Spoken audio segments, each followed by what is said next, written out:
Hello commerce के मेरे होनहार छात्रों, स्वागत है आपका आपके अपने YouTube channel Sharma ji commerce वाले में। आज के इस वीडियो में हम लोग कवर करने वाले हैं अपना chapter number 6 of micro economics, that is price elasticity of demand. इस वीडियो में हम वन शॉट में इस चैप्टर के हर कंसेप्ट को रियल लाइफ एग्जांपल के साथ समझने वाले हैं कि आपको इस चैप्टर में आज के बाद कभी कोई प्रॉब्लम ना आए। चलिए बेटा शुरू करते हैं अपना चैप्टर नंबर 6।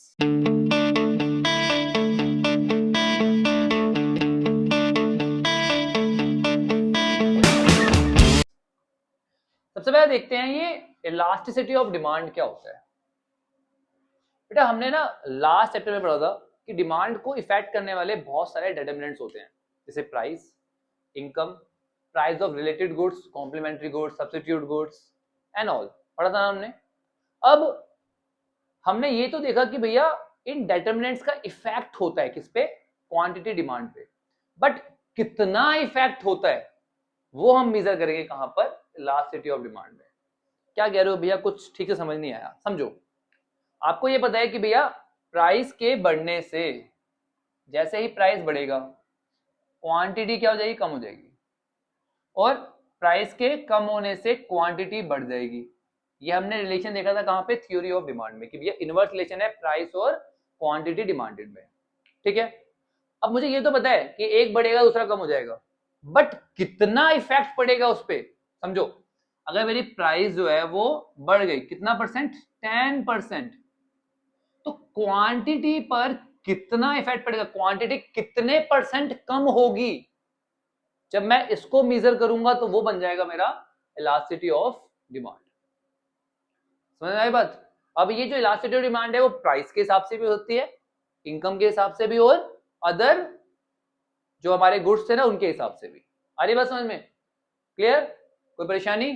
चलो बेटा अब डेफिनेशन समझो, अब बिल्कुल क्लियर हो जाएगा। Elasticity demand measures the extent to which quantity demanded of a commodity change. भैया क्वांटिटी डिमांड कितना चेंज होगा, किसकी वजह से, in response to change in any of its quantitative डेटर्मिनेंट्स।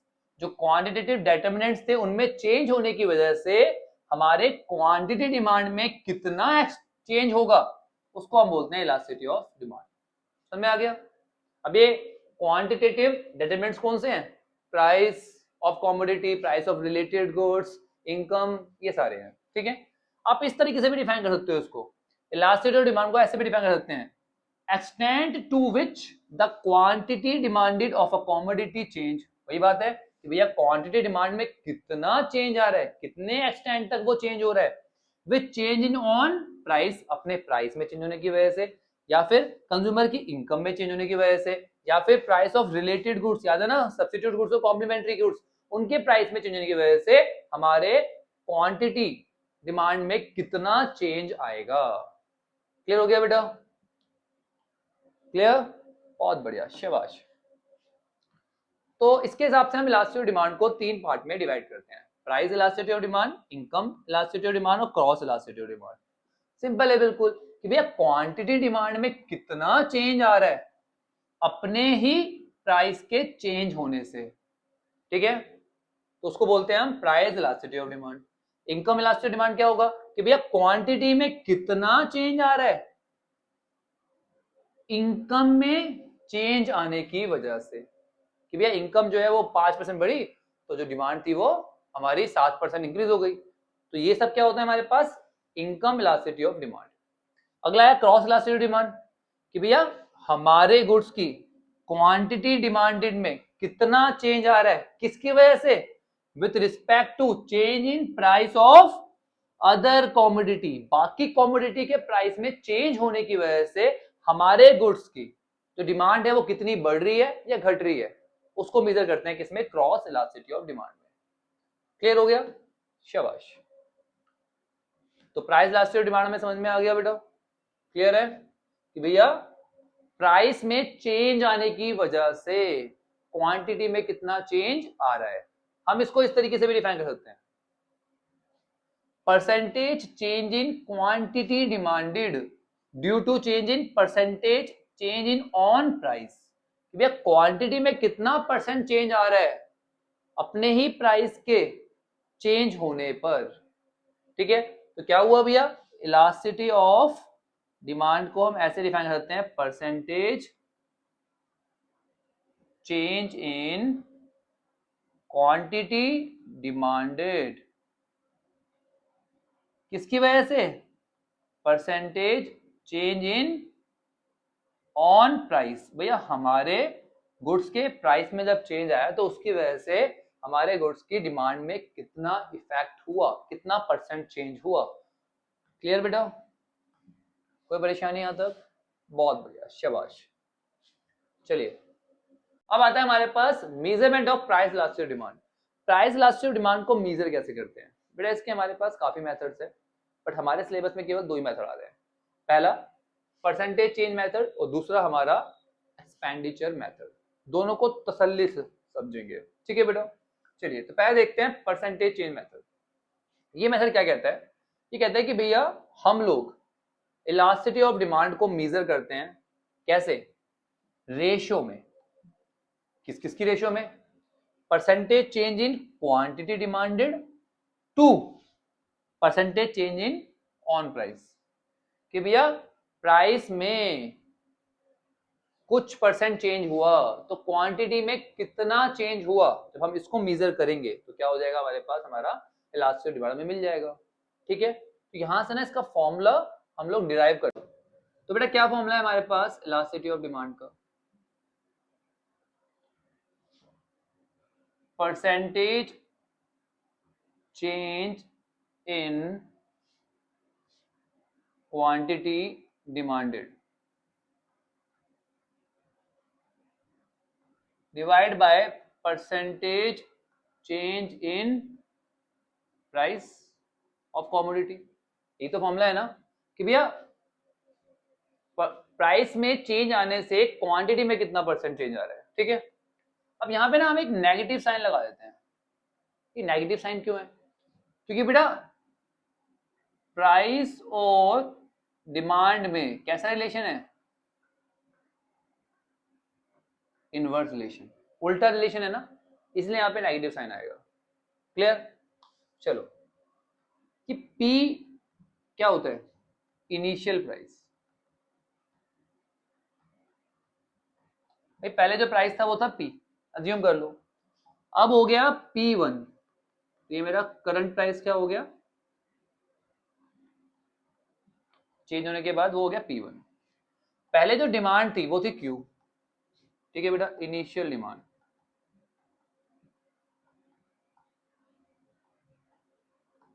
और Q1 क्या हो गया, करंट डिमांड, चेंज होने के बाद। ठीक है जी, चलिए अब जब मैं बात करता हूं कि भैया प्राइस में कितना चेंज आया, तो मैं उसको कैसे लिखता हूं बेटा, डेल्टा P से। ठीक है बेटा, तो डेल्टा P क्या होता है, P1 में से P माइनस कर दो। ठीक है, अगर मैं कह रहा हूं क्वांटिटी में कितना चेंज आया तो वो क्या डिफाइन करूंगा मैं, Q1 में से Q को माइनस कर दो, तो अब जो क्वांटिटी है उसमें से स्टार्टिंग क्वांटिटी को माइनस कर दो, दैट्स इट।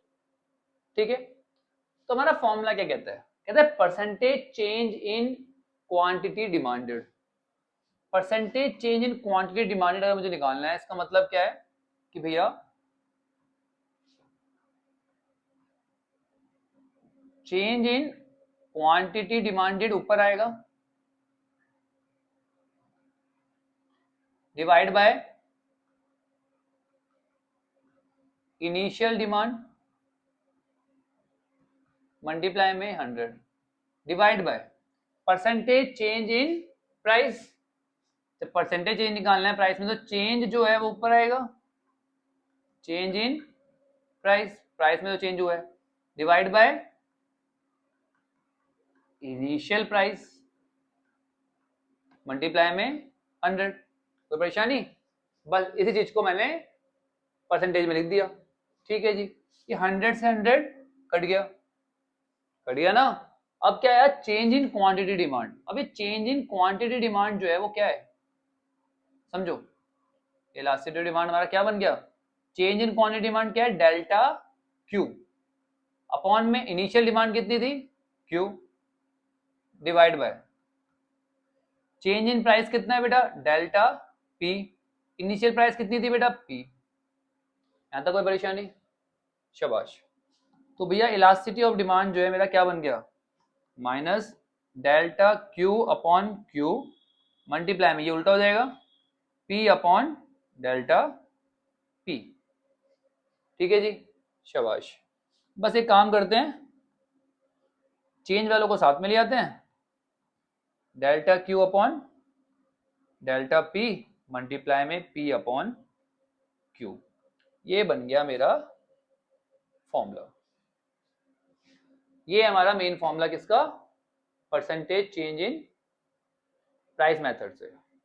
कोई परेशानी? क्या फॉर्मूला बना, percentage change in quantity divide by percentage change in price multiply में प्राइस अपॉन में क्वांटिटी, इनिशियल प्राइस अपॉन में इनिशियल क्वांटिटी, और साइन आएगा माइनस का।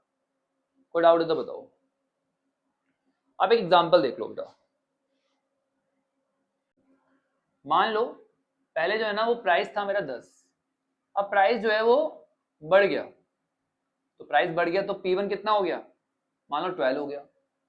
जब प्राइस 10 था तो क्वांटिटी जो थी वो 100 थी, जैसे ही प्राइस बढ़ा तो क्वांटिटी जो है वो कितनी हो गई, 80 हो गई। 2 रुपए प्राइस बढ़ने से क्वांटिटी मेरी कम हो गई।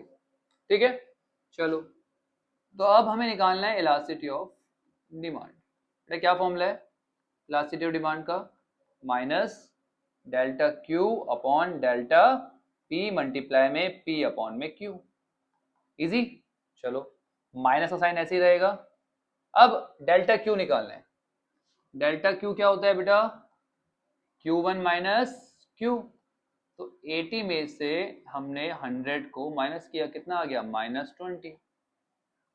और डेल्टा पी निकालना है मुझे, तो क्या होता है P1 माइनस पी। कितना चेंज आया भैया प्राइस में, 12 माइनस 10 दैट इज 2। क्लियर, बस पुट कर देते हैं। डेल्टा क्यू कितना आया, -20। डेल्टा पी कितना आया, 2। प्राइस कितना है, इनिशियल प्राइस कितना है, 10, और क्वांटिटी कितनी है, 100। ठीक है बेटा, इजी। माइनस से माइनस कट गया, 1 0 से 1 0, 1 0 से 1 0, 2 से कट गया 1 पे, तो कितना आ गया भैया इलास्टिसिटी ऑफ डिमांड, 1। इस तरह से हम कैलकुलेट कर लेते हैं। इजी, बहुत बढ़िया, शाबाश। तो बेटा ये हमने फॉर्मूला इस तरह से डिराइव कर लिया, इसकी डेरिवेशन मैंने आपको समझा दी। अब आता है बेटा हमारे पास distinct situation of elasticity of demand. Elasticity demand की अलग अलग सिचुएशंस होती है बेटा, ये करके डिस्कस करते हैं। पहली आती है perfectly elastic demand. Perfectly elastic demand का क्या मतलब है, देखो जब हमारा प्राइस जो है ना वो कांस्टेंट है, मतलब एक पर्टिकुलर कांस्टेंट प्राइस पे जो कंज्यूमर है वो अलग अलग डिमांड जो है वो कर रहा है, तो इस केस में क्या है परफेक्टली इलास्टिक डिमांड, कि भैया प्राइस तो कोई फर्क ही नहीं पड़ रहा, प्राइस कांस्टेंट है हमारा, पर जो डिमांड है वो इंक्रीज और डिक्रीज हो रही है, इसको बोलते हैं परफेक्टली इलास्टिक डिमांड। इस केस में जो हमारा ग्राफ बनता है वो पैरेलल टू एक्स एक्सिस बनता है। क्लियर, चलिए अगला आता है हमारे पास परफेक्टली इनइलास्टिक डिमांड। यहां पर क्या होता है, यहां पे प्राइस के बढ़ने या घटने से क्वांटिटी डिमांड पे कोई इफेक्ट ही नहीं हो रहा, डिमांड में कोई चेंज ही नहीं हो रहा। ठीक है, तो यहाँ पे हमारी इलास्टिक डिमांड क्या होती है, 0 होती है। किसमें, परफेक्टली इनइलास्टिक डिमांड में, और परफेक्टली इलास्टिक में क्या थी, इंफिनिटी। ठीक है, इस केस में जो हमारा ग्राफ बनता है वो बनता है पैरेलल टू वाई एक्सिस। देख रहे हो कि भैया प्राइस बढ़ रहा है और डिक्रीज हो रहा है, तो पर क्वांटिटी उतनी की उतनी है। ठीक है, चलिए अगला आता है हमारे पास रेक्टेंगुलर हाइपरबोला। यहां पर क्या होता है, जो चेंज आ रहा है किसमें, प्राइस और क्वांटिटी में, वो रिस्पेक्टिव है, वो चेंज की वजह से जो एक्सपेंडिचर है ना उस पर कुछ खास फर्क नहीं आ रहा। ठीक है, एक्सपेंडिचर बिल्कुल सेम है, तो इस केस में जो इलास्टिक डिमांड होती है वो 1 के बराबर होती है। यहाँ पे जो रेक्टेंगल्स बन रहे होते हैं ना बेटा, इनका एरिया क्या होता है, हमेशा बराबर होता है, इस रेक्टेंगल का और इस रेक्टेंगल का। ठीक है, आ रही है बात समझ में, बहुत बढ़िया, शाबाश।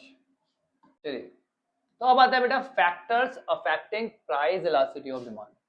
कौन कौन से फैक्टर है जो हमारे प्राइस इलास्टिसिटी डिमांड को इफेक्ट करते हैं बेटा, बहुत ध्यान समझना, इंपॉर्टेंट क्वेश्चन बनते हैं यहाँ से। पहला, नेचर ऑफ कमोडिटी। बेटा नेचर ऑफ कमोडिटी का बहुत इफेक्ट होता है किस पे, हमारे डिमांड पे। अगर वो गुड कैसा है, नेसेसरी है, वो हमारी नेसेसिटीज में आता है, जैसे रोटी कपड़ा मकान, सिंपल वर्ड्स में, salt, kerosene oil, match box, text book, जो जरूरी है सर्वाइवल के लिए, ठीक है, अगर वो नेसेसिटीज में आता है, बेसिक नीड्स जो ह्यूमन की है उसमें आता है, तो उसकी डिमांड इनइलास्टिक होगी, उसके प्राइस के बढ़ने या घटने से उसकी डिमांड पे कोई फर्क नहीं पड़ेगा। बट अगर वो लग्जरी गुड्स में आता है, लग्जरी गुड्स कौन से बेटा, एसी, फ्रिज, ठीक है, आपके कॉस्टली कपड़े, ठीक है, अगर इनमें आता है तो अगर इनकी प्राइस बढ़ती है तो आप डिमांड को कम कर देते हो, तो उस केस में क्या हो जाएगा, इलास्टिक डिमांड हो जाएगी। क्लियर हो गया, बढ़िया। अगला आता है अवेलेबिलिटी ऑफ सब्स्टिट्यूट। एक बात बताओ, अगर किसी चीज का सब्स्टिट्यूट ही अवेलेबल नहीं है, उसका कोई विकल्प ही नहीं है आपके पास, आपको वही कंज्यूम करना है, तो उसके प्राइस बढ़े या घटे क्या फर्क पड़ता है, आपको यूज तो करना ही है वो, किसी को सब्स्टिट्यूट ही नहीं है हमारे पास, ठीक है। अगर सब्स्टिट्यूट अवेलेबल नहीं है तो कैसी डिमांड है, इनइलास्टिक। बट अगर सब्स्टिट्यूट है तो आप उस चीज को छोड़ के किसी और चीज को कंज्यूम कर लोगे, तो उस केस में डिमांड होती है इलास्टिक। समझ गए बेटा, क्लियर। तो demand for the goods which have close substitute, जिससे सब्स्टिट्यूट है, जैसे टी और कॉफी, टी के प्राइस बढ़ेंगे तो आप कॉफी को कंज्यूम कर लोगे, ठीक है, इनकी डिमांड जो होती है वो क्या होती है, इलास्टिक होती है। क्या होती है बेटा, इलास्टिक, ठीक है। बट अगर सब्स्टिट्यूट अवेलेबल नहीं है तो कैसी डिमांड होगी, इनइलास्टिक। अगला है मल्टीपल यूज। बेटा वो गुड्स जिसको आप अलग अलग यूज में कर सकते हो, अलग अलग चीजों के लिए यूज कर सकते हो, उसकी डिमांड होती है इलास्टिक। जैसे मिल्क है, ठीक है ना, मिल्क को आप अलग अलग जगह पे यूज कर सकते हो, ठीक है ना, कर्ड के लिए, बटर के लिए एंड ऑल, करते हैं ना हम लोग, तो उसकी डिमांड जो है वो क्या होती है बेटा, इलास्टिक होती है। उसके प्राइस में बढ़ने या घटने से डिमांड पे काफी असर पड़ता है। बट अगर सिंगल यूज कोई गुड है जिसको बहुत ही कम यूज किया जाता है और केवल एक ही पर्पज के लिए यूज किया जाता है, तो उसके प्राइस के बढ़ने या घटने से ज्यादा कोई फर्क नहीं पड़ता। क्लियर, चलिए अगला आता है income level of the buyer. Buyer का इनकम लेवल, बेटा जो डिमांड है ना वो इनकम लेवल पे बहुत इफेक्ट करती है। If the buyer has a high income, buyer जो है वो क्या है, हाई एंडेड कंज्यूमर है, तो उसे प्राइस से कोई फर्क नहीं पड़ता। सिंपल सी बात है, अमीर आदमी है, बहुत पैसा है, ठीक है, उसे प्राइस से कोई फर्क नहीं पड़ता। मिस्टर अंबानी जी को, बिजनेस की बात नहीं कर रहा मैं, उनके हाउस होल्ड के लिए अगर कोई वेजिटेबल चाहिए, अगर वो महंगी हो रही है घर में यूज होने के लिए, तो उनको क्या फर्क पड़ेगा उस चीज से, नहीं पड़ेगा, ठीक है। तो अगर इनकम बहुत हाई है तो इलास्टिसिटी ऑफ डिमांड जो होती है वो क्या होती है, इनइलास्टिक होती है। बट अगर इनकम जो है वो क्या है, लो है, ठीक है बेटा, तो उस केस में क्या होती है, इलास्टिक डिमांड होती है। क्लियर, चलिए अगला हैबिट ऑफ कंज्यूमर। बेटा जिस चीज की हैबिट पड़ जाती है ना किसी को, ठीक है, तो उसको फिर फर्क नहीं पड़ता कि उस चीज का प्राइस क्या है, तो उस केस में डिमांड जो है वो इनइलास्टिक हो जाती है।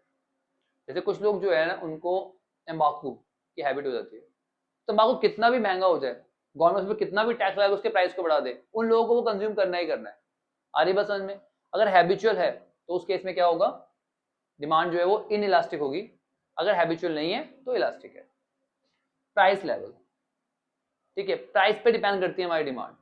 इलास्टिक डिमांड जो है वो हाई होगी अगर प्राइस ऑफ कॉमोडिटी जो है वो काफी ज्यादा है। प्राइस हाई है तो इलास्टिक डिमांड भी हाई होगी, मतलब इलास्टिक होगी। कैसे, देखो कोई गुड है जो जिसकी प्राइस जो है अप्रोक्सीमेटली 10,000 रुपए है, अब 10,000 से अगर वो 12,000 रुपए हो गया तो इट्स ए बिग डील, उसकी डिमांड पे काफी फर्क पड़ेगा। पर एक कॉमोडिटी है जिसकी प्राइस 3 रुपए है, 3 से 3.5 रुपए हो गई, कुछ फर्क पड़ेगा, नहीं पड़ेगा, ठीक है। तो अगर प्राइस लेवल ज्यादा है तो इलास्टिक, प्राइस लेवल लो है तो इनइलास्टिक। टाइम पीरियड, बेटा शॉर्ट पीरियड ऑफ टाइम में कभी भी आप डिमांड को जल्दी से चेंज नहीं कर सकते, इट टेक्स टाइम, ठीक है ना। तो अगर शॉर्ट पीरियड तो कैसा है, इनइलास्टिक, बट अगर लॉन्ग पीरियड है तो उसमें डिमांड चेंज हो जाती है, तो इसलिए इलास्टिक, क्योंकि जो लॉन्ग पीरियड होता है वो इनफ होता है, ठीक है, कंज्यूमर को चेंज करने में अपनी कंजप्शन हैबिट को। क्योंकि कम पीरियड ऑफ टाइम में तो वो इतनी जल्दी चेंज नहीं कर पाता, ठीक है ना, वो क्या कोई बात, थोड़ा महंगा मिल रहा है कंज्यूम कर लेंगे, ठीक है, बट जैसे टाइम होता है वो उसको चेंज कर लेता है। चलो बेटा अब आता है हमारे पास टोटल एक्सपेंडिचर मेथड। इस मेथड में हम लोग एक्सपेंडिचर को यूज करते हैं इलास्टिसिटी ऑफ डिमांड को कैलकुलेट करने के लिए। यहां पे हम कंपेयर करते हैं कि भाई पहले वाले प्राइस पे, ओरिजिनल प्राइस पे कंज्यूमर कितना एक्सपेंडिचर कर रहा था, किससे कंपेयर करते हैं कि भैया अब जो प्राइस में चेंज है उस पे कंज्यूमर कितना खर्चा कर रहा है, कितना एक्सपेंडिचर कर रहा है, दोनों को कंपेयर करते हैं और price elasticity of demand calculate करते हैं। देखो बेटा अलग अलग केस बनते हैं इसके। पहला केस, जब प्राइस के बढ़ने या घटने से एक्सपेंडिचर पे कोई फर्क नहीं पड़ता, एक्सपेंडिचर सेम ही है, प्राइस बढ़े या घटे कंज्यूमर को उतना ही खर्चा करना है, तो उस केस में इलास्टिसिटी ऑफ डिमांड जो है वो 1 के बराबर होती है, यूनिटरी इलास्टिक होती है। क्या होती है बेटा? Unitary elastic. 1 को बोलते हैं यूनिटरी इलास्टिक, ठीक है बेटा, यूनिटरी बोलते हैं। क्लियर? चलिए अगला केस, इस एग्जांपल लेता हूं यूनिटरी इलास्टिक का। हम लोग इंडियन है, आपने देखा होगा कि पेट्रोल के प्राइस जो है वो बढ़ जाए या कम हो जाए, हमें पेट्रोल तो 100 रुपए का ही डलवाना है, हाँ या नहीं? 100 का 500 का, जो लोग 500 की हैबिट बनी हुई है वो 500 का ही डलवाते हैं जितनी इसकी हैबिट बनी हुई है, हाँ या नहीं? प्राइस के बढ़ने घटने तो कोई फर्क नहीं पड़ रहा होता, तो इस केस में क्या होता है? यूनिटरी होता है। क्लियर? चलो अब जब प्राइस के फॉल होने से एक्सपेंडिचर बढ़ जाए, मतलब प्राइस जो है वो कम हो रहा है और एक्सपेंडिचर जो है क्या हो गया? बढ़ गया। और प्राइस के बढ़ने से, प्राइस के इंक्रीज होने से एक्सपेंडिचर जो है वो कम हो जाए, मतलब प्राइस और एक्सपेंडिचर में कैसा रिलेशन हो? इनवर्स रिलेशन हो। तो इस केस में जो इलास्टिसिटी ऑफ डिमांड होती है वो क्या होती है? मोर देन 1 से ज्यादा होती है। क्लियर हो गया? और सिंपल कर देता हूं, जब प्राइस और एक्सपेंडिचर में इनवर्स रिलेशन है तो उस केस में इलास्टिसिटी ऑफ डिमांड जो है वो 1 से ग्रेटर होगा। अगला केस, जब रिलेशन कैसा हो? डायरेक्ट हो, प्राइस और एक्सपेंडिचर में, कि भैया प्राइस के कम होने से एक्सपेंडिचर भी कम हो रहा है और प्राइस के बढ़ने से एक्सपेंडिचर भी बढ़ रहा है, डायरेक्ट रिलेशन है, तो उस केस में हमारा जो इलास्टिसिटी ऑफ डिमांड होता है वो लेस देन 1 होता है। आगे बात समझ में? अब जरा एग्जांपल समझ लो। पहला केस, प्राइस जो है वो कम हो गई तो कंज्यूमर ने क्या करा? डिमांड बढ़ाई, जिसकी वजह से हमारा एक्सपेंडिचर उतना का उतना ही रहा। प्राइस से कम होने से एक्सपेंडिचर पे कोई फर्क नहीं पड़ा, तो डिमांड कैसी होगी बेटा? 1। अब बी केस लिया जो हमारा सेकंड केस था, प्राइस कम हुई तो एक्सपेंडिचर जो है वो क्या हुआ बेटा? बढ़ गया। डिमांड बढ़ी, डिमांड के बढ़ने से एक्सपेंडिचर भी बढ़ गया, तो इस केस में क्या होगा? Elasticity more than 1। समझ में आई बात? कैसा रिलेशन है? प्राइस के कम होने से एक्सपेंडिचर क्या हो गया? बढ़ गया। नेगेटिव रिलेशन है तो क्या है? More than 1। अब प्राइस कम हुई तो कंज्यूमर ने डिमांड भी कम करी, जिसकी वजह से एक्सपेंडिचर भी क्या हो गया? कम हो गया। तो प्राइस के कम होने से एक्सपेंडिचर भी कम हो गया, मतलब डायरेक्ट रिलेशन है, तो यहाँ पे क्या होगा? इलास्टिसिटी जो है वो क्या होगी? Less than 1। क्या होगी बेटा? इन इलास्टिक या लेस देन 1। समझ में आ गई बात? बहुत बढ़िया, शाबाश। तो यही था बेटा हमारा कंसेप्ट। चलिए तो एक बार ग्राफ देख लेते हैं बेटा। मैंने आपको क्या बताया कि अगर प्राइस के बढ़ने या घटने से एक्सपेंडिचर पे कोई फर्क नहीं पड़ रहा तो वहां पे इलास्टिक डिमांड कैसा होता है बेटा? Equal to 1। देखो यहाँ पे प्राइस के बढ़ने घटने से एक्सपेंडिचर सेम है ना, कांस्टेंट है, इसलिए कैसा? Equal to 1। और जहां पर नेगेटिव रिलेशन होता है एक्सपेंडिचर और प्राइस का, तो वहां पर कैसा होता है बेटा? More than 1। यहाँ पे कैसा रिलेशन है? नेगेटिव, तो यहाँ पे क्या है? इस केस में मोर देन 1 है। और जहाँ पॉजिटिव रिलेशन है वहां पे कैसा है? ये पॉजिटिव रिलेशन है, तो यहाँ पे क्या हो गया बेटा? Less than 1। क्लियर हो गया? चलिए बढ़िया। So that's it with our topic. इस वीडियो में मैंने केवल कंसेप्ट क्लियर करे जिससे आपको कोई प्रॉब्लम ना आए। क्वेश्चन की प्रैक्टिस हम अगली वीडियो में करेंगे, वो भी तसल्ली से करेंगे। अगर कंसेप्ट में कोई भी डाउट है तो कमेंट सेक्शन खुला हुआ है, अपने भाई को बताओ, मैं आपके डाउट्स को रिजॉल्व कर दूंगा, बिल्कुल टेंशन मत लो। अगर चैनल को अभी सब्सक्राइब नहीं किया, सब्सक्राइब कर लो, क्योंकि यहाँ पे हर कंसेप्ट को आपका भाई बिल्कुल रियल लाइफ एग्जांपल समझाता है। चलिए बेटा मिलते हैं नेक्स्ट वीडियो में, तब तक के लिए take care, bye bye, study hard.